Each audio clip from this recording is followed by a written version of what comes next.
I'm Nanang Zubaidi from English Department, Universitas Negeri Malang. In this video, I will give the students a brief overview of the course and explain the focus of today's lessons, which is structure of modification as well as noun phrase. So this course, English Syntax, is designed to help the students to master the theoretical concept of English syntax and apply them in real-world context. The application could be particularly in syntactic analysis, as well as problem solving, or even in research involving language and literature practice, and which can be connected to English syntax. The course weighs 2 credits and it consists of 16 meetings. Our main topics include the 4 syntactic structure, which is structure of modification, structure of predication, structure of complementation, and structure of coordination, as well as other topics including generative grammar, syntactic categories and syntactic function, phrase structure rules, as well as transformational generative grammar rules. So we will approach these topics through a combination of lecture, discussion, interactive guidance, guided analysis, as well as task-based exercise. The assessments for English syntax consists of 6 quizzes as well as mid-exam and final exam. So the intended learning outcomes, or ILO, or Capaian Pembelajaran Lulusan, or CPL, for this course stated that students are expected to demonstrate their mastery of syntactic theories, as well as applying these theories into the analysis of language and language phenomenon, as well as continuing learning independently and critically, while also doing research on the language phenomenon. There are 2 main CPMK, or Capaian Pembelajaran Mata Kuliah, or you call it course learning outcomes, or CLO, specific to this course. The first one is to identify the 4 syntactic structure, including structure of modification, predication, complementation, and coordination, as well as analyzing phrases and sentences using 3 diagram rules to show the students' understanding on the syntactic structure and static analysis. Our focus for today is one of the 4 major syntactic structure, which is structure of modification and noun phrase. I will guide the students so they can explain what is the structure of modification, especially within a noun phrase. I will discuss head and modifier and identify head and various types of modifier with the students in the class, especially focusing on noun phrase and for phrase. Then we will also draw 3 diagrams accurately using phrase structure rules. Our learning system for today will include the following stages. The first is introduction and opening, followed by delivery and explanations on the syntactic rules, especially the structure of modification, noun phrase, head and modifier related to noun phrase. We will also have discussion and interaction with the students, and we will have assessment using short formative quiz using quizzes, followed by hands-on activity, drawing 3 diagram maps from some examples, and then summary and closing. So the formative assessment will help to reinforce the students' understandings through these quizzes, through the quiz as well as the task-based exam. We will provide a short quiz consisting of 6 questions to gauge students' understanding, and also 3 diagram exercise asking the students to draw a 3 diagram analysis based on noun phrase and verb phrase and sentences. Using these activities, we hope that students' ability to visualize syntactic structure can be strengthened.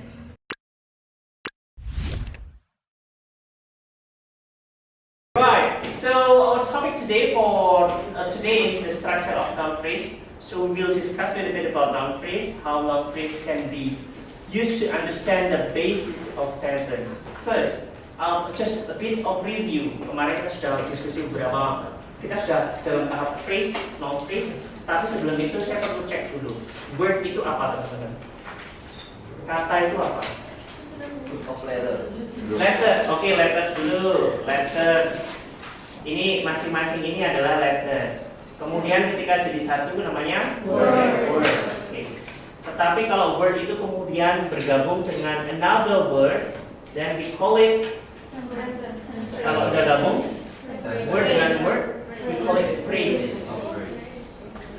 Or sometimes it can be sentence, depending on what kind of word. Depending on what kind of word. Word yang bisa menjadi phrase adalah word yang gabung dengan, we call it determinernya.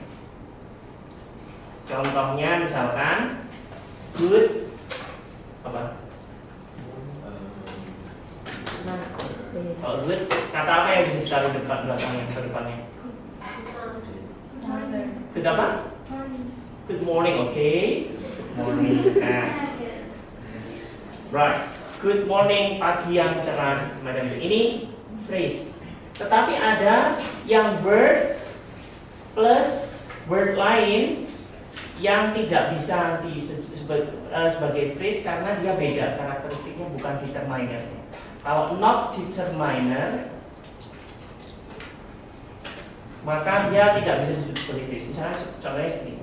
I love sekolah. So, ini bukan sebagai phrase tetapi sentence, because this is not determiner, bukan sesuatu yang menerangkan. Nah, we focus on this phrase. Jadi kita akan fokus ke phrase dulu. Kalau sentence itu bisa disebut sebagai sentence, atau kalau syntax Anda menyebutnya sebagai clause. Phrase itu ada banyak. Setahu teman-teman phrase itu apa aja contohnya? Bukan contohnya, jenisnya apa? Yang akan kita pelajari ini noun phrase. Okay, right.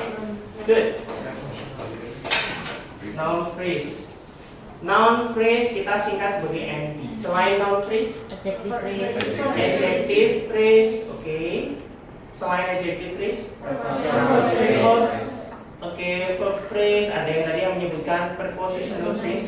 Kalau PP prepositional, bukan profile picture.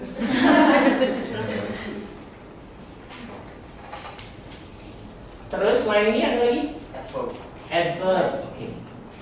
Nah, 5 ini yang paling sering kita gunakan. Di luar ini jarang.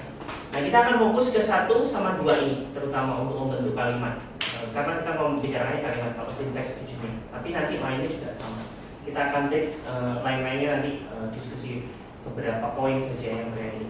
So, ada 5 ini, teman-teman sudah identifikasi, sudah tahu betul. So, kemungkinan nanti UAS itu bisa semua berarti. Amin. Next. Phrase itu dibagi ada beberapa. Kasarannya kalau misalkan bahasa teknisnya kalau di syntax itu adalah harus ada lexical category head-nya.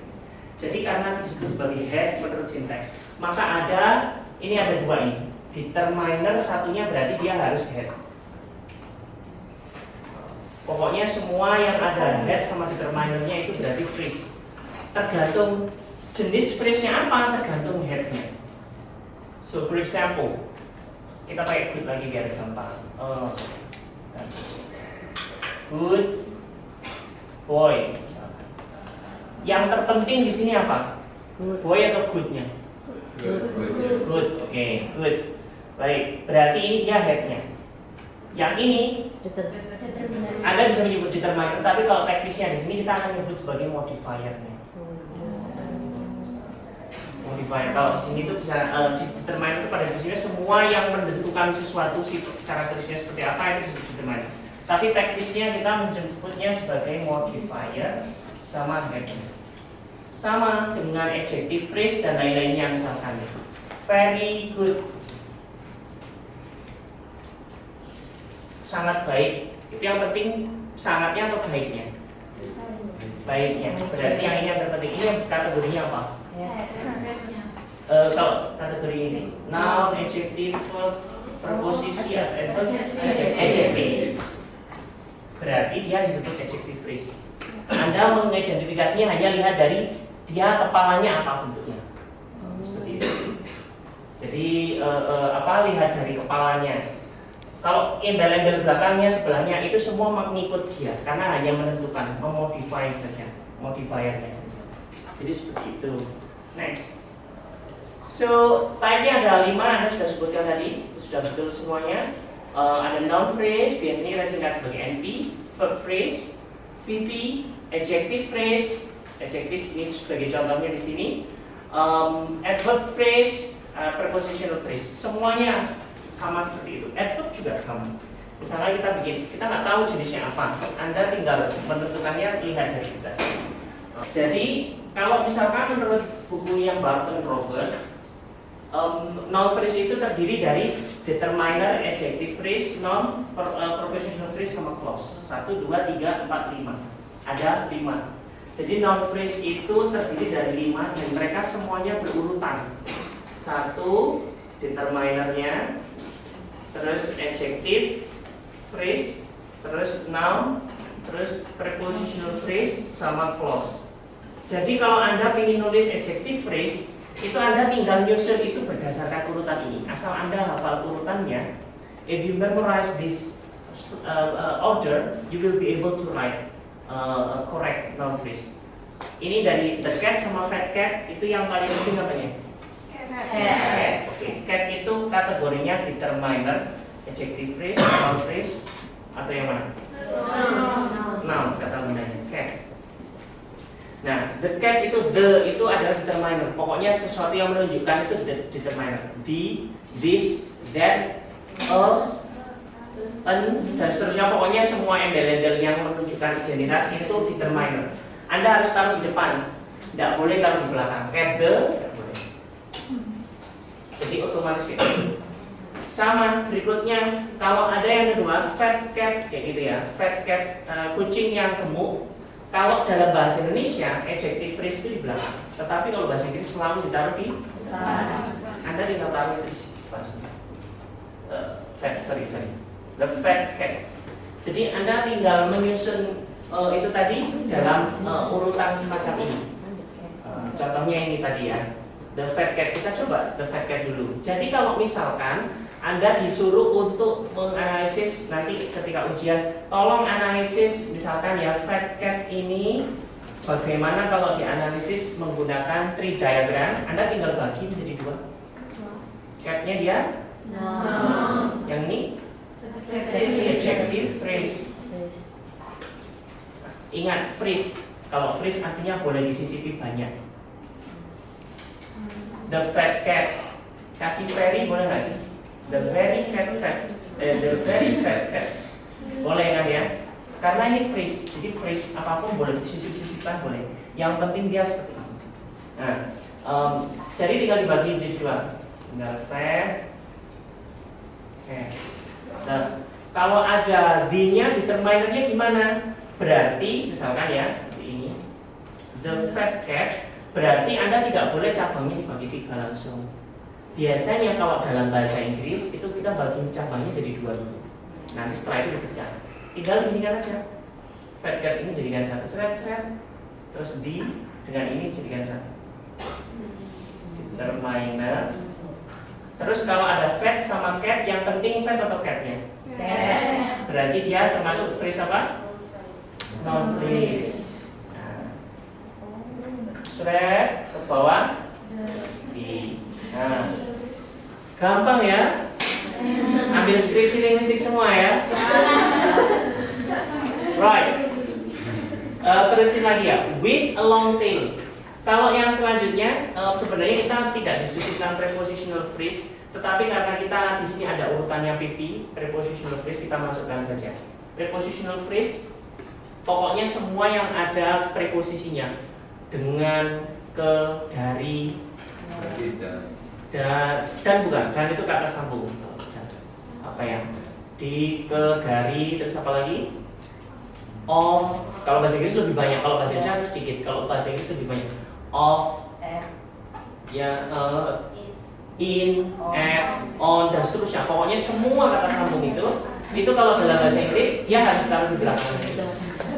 Nah, Kan biasanya kalau the fat cat with gini kan juga nggak bisa kan? Makanya dia pasti lebih dari satu. Nah itu contohnya ada with a long tail. Nggak mungkin with ini the fat cat with titik, itu nggak bisa. Dia pasti ada macam-macam. Karena itu disebut sebagai prepositional phrase. Ada sisip-sisipannya kemungkinan. Adjective phrase juga sama. Satu boleh, fat cat aja boleh. Ditambahin depannya juga boleh. The very cat fat misalnya. The very ugly, fat, handsome, nggak boleh. Dan seterusnya itu boleh. Artinya itu boleh disisipkan. Jadi saat sini kita buat with a long tail. Kalau misalkan diganti misalkan with an umbrella, with a green umbrella. Jadi apa? Kucingnya pegang payung. Boleh. Artinya apa aja boleh. Remember, it is syntax. Syntax talks about structure. Yang penting itu ada strukturnya. Make sense atau tidak nggak penting. Yang penting ada strukturnya kalau syntax. Nanti make sense atau tidaknya dibahas ketika di course berikutnya ketika kita bicara tentang pragmatik penggunaannya, benar apa enggak. Tapi kalau syntax itu yang penting pokoknya susunannya benar itu boleh. Misalkan ya, kan ini nggak logis misalkan Anda bilang seperti ini, I love Monas. Karena ada orang yang beli baju tulisannya I love Monas. Kan nggak logis, Anda love ini. Nah, biasanya karena nggak bisa dikonsumsi, nggak bisa dibawa pulang, nggak bisa diapa-apakan. Yang misalnya tadi ya, I love you, I love sebelah itu boleh, make sense. Ini nggak make sense, tapi secara sintaks dia boleh. Oke, ya, oke. Cara ganti yang lainnya juga boleh, cara apa gitu. Yang tidak. Oke, tapi secara umum seperti itu. Jadi kalau misalkan the fat cat with a long tail, misalkan noun phrase-nya itu terdiri dari tadi, Anda tinggal adjective adverb phrase-nya ditambahkan lagi misalkan. Oh, saya ingin nyoba seperti itu. Adjective phrase terdiri dari fat cat with a long tail. Jadi noun phrase-nya lagi diangkat lagi di sini. Tinggal diangkat lagi. Ini noun phrase. Noun phrase dengan PP ya sebelahnya ini. Seret. PP-nya tinggal diganti. With itu apa? Preposisi. A long tail kan masih ada 3. Berarti dibagi. Long tail itu yang penting apa? Tail atau long? Tail. Berarti noun phrase. Dipecah lagi ada a long tail. Di sini nanti a long tail. Nah, seret. Ini noun phrase. Yang a tadi determiner. Tiba-tiba bisa. Oke, dan seterusnya. Alright, yang clause berikutnya juga bisa. Clause ditambah belakangnya juga bisa. Tapi biasanya clause itu belakang, yang di belakang, tidak di depan yang sangat. The fat cat with the long tail that I see. Seperti itu. That I see ini adalah clause karena dia terdiri dari subjek dan verb. Kalau misalkan bagian depan ini taruh di belakang seperti ini, maka dia masih dihitung ini phrase. Tapi kalau misalkan diganti, misalkan I love the fat cat dan seterusnya tadi, maka ini bukan phrase, tapi ini clause. Alasannya ada subjek verbnya yang penting itu yang depannya ini. Kalau yang itu kan ada the fat cat bla bla bla, yang pentingnya depan, makanya dia masih masuk phrase. Ketika susunannya dibalik, dia nggak phrase lagi. Begitu susunan dari clause-nya di depan nggak mengikuti aturan ini, berarti dia bukan phrase. Jadi begitu teman-teman hafal 5 kali baru ini, teman-teman bisa. Verb phrase juga sama teman-teman. Verb phrase itu ada rumusnya juga, susunannya ini. Ini sama ketik ya, sama normal. Tapi strukturnya seperti yang judulnya saya salah ketik. Ini kalau verb phrase itu verb, noun phrase, prepositional phrase, adjective phrase plus s-nya di belakang. Nah, tetapi ini nanti kita akan pelajari lagi kalau misalkan ada kesempatan review berikutnya, mungkin semester depannya. Right, kita coba exercise sedikit saja untuk memastikan bahwasanya teman-teman ini bisa. Ini ada exercise singkat. Ada cuma ada 6 grup. Saya ingin memastikan teman-teman hafal beberapa kategori di sini. Coba diklik ini pakai Google Lens-nya atau Google Chrome-nya. Cuma exercise singkat saja. Ada 6 soal di situ. Kalau mau dimasukkan secara manual, klik joinmyquiz.com. joinmyquiz.com, terus masukkan kode tadi 22719388. Coba pilih ya. Sudah masuk?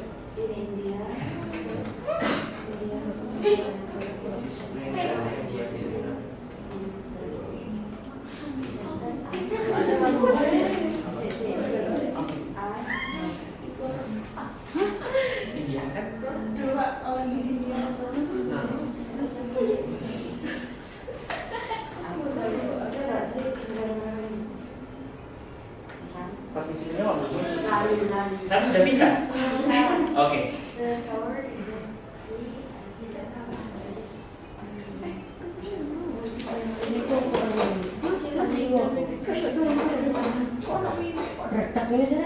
Oh, jangan.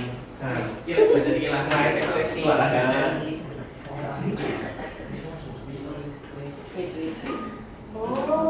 Oke. Nah.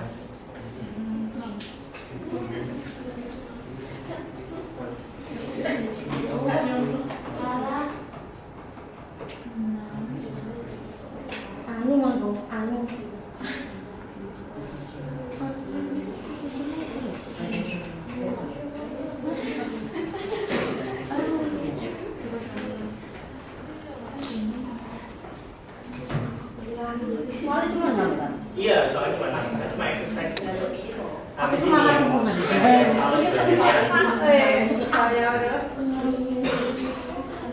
How was your experience? Lumayan di sini kita aja. Kayak nulis kayak aku mau Bener apa ya? Kok iso? Satu per 2 ban sore. Sumpah. Mem, lagi soal kimia ya, Mem. Oke, ta? Iya, Mem. Masa satu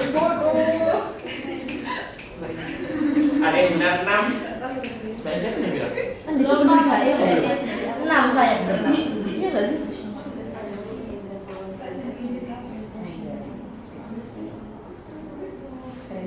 Oh, itu praktis, jadi nggak ada lagi keyboardnya. Siapa yang benar sekian? Nah, yuk guys, P6 guys ya. Itu easy. Ini Cara Pak Emel. jadi aku soalnya tadi ku anu adverb Salah 2. Oke. bener kan ya? Bener ya?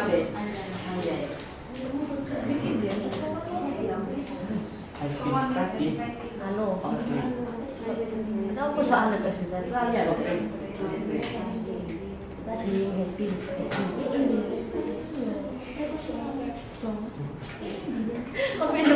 Oke, baik. Itu sekedar praktis saja, jadi tidak perlu kita review. Saya ingin nambahin sedikit lagi yang terakhir. Jadi kalau di sintaksis teman-teman ada 2 pendekatan. Kalau misalnya ingin menggambar tree diagram ada 2 cara. Top down, kalau top down berarti dari atas ke bawah, sama bottom up berarti dari bawah ke atas. Misalkan kita buat yang gampang tadi ya, the fat cat tadi ya, the fat cat. Jadi kalau menggambar pakai top down, berarti Anda gambarnya dari atas, the fat cat. Anda pecah jadi 2 dari atas. Kalau dipecah dari 2, kira-kira the fat atau the fat cat? The sama fat cat. Fat cat berarti dia non-phrase. Kalau the karena determiner. Oke. Setelah itu Anda kasih ke bawah. Non-phrase-nya fat cat karena masih 2 harus dipecah. Fat itu apa? Terus yang kedua noun. Setelah itu dikasih ini terusin ke bawah, the fat cat. Ini yang model pertama. Model kedua bottom up. Kalau bottom up Anda tulis di bawahnya dulu, the fat cat. terus dikasih ke atasnya. Misalkan ya, saya kasih yang biar lebih kompleks, jangan terlalu mudah. Kalau contoh mudah nggak enak. Misalkan ya, the fat cat it's apa? Fish, oke, boleh fish. Nah, ini kalimat atau phrase? Kucing gemuk makan ikan. Ada kalimatnya karena ada verbnya, sudah ada verbnya. Pokoknya kalau ada verbnya, ada depannya ada, belakangnya ada, berarti kan. Nah, ini kan kompleks. Ini berarti misalnya rumusnya adalah sentence itu noun phrase plus verb phrase. Berarti Anda pisahkan phrase-nya, verb-nya dengan yang lainnya. Verb-nya mana? It's ya. Di sini nanti pemisahnya. Ini nggak usah ditulis pemisahnya, tapi Anda nulisnya dari sini. Oke, startnya dari sini. Jadi Anda ke bawah. Ini sama ini sama ini. Kalau ini dibaginya gimana? Fat cat dulu. Terus ini baru dengan ini. Fat cat ini noun phrase. Oke. Ini dengan yang punyanya the-nya determiner. Yang ini the fat cat ini merupakan noun phrase. Pokoknya depannya verb itu disebut noun phrase. Nah, bagian belakang ini nanti akan menjadi verb phrase. Di sini dia verb phrase otomatis. Tapi kita bayangin pura-pura nggak tahu dulu. Eat sama fish digabungkan. Eat ini apa? Verb. Kita pura-pura nggak tahu dulu. Jadi ini verb. Nggak boleh tulis verb biasa, tapi verb phrase. Tulis aja verb phrase. Yang ini noun. Cuma karena dia setara dengan depannya, ini kan subjek, verb, objek. Karena subjeknya berupa noun phrase, verbnya juga berupa noun phrase. Digabungkan ini. Terus dari sini ke sini. Ini disebut sentence. Ini yang model bottom up. Model top yang di atas juga bisa, misalnya the fat cat eats fish.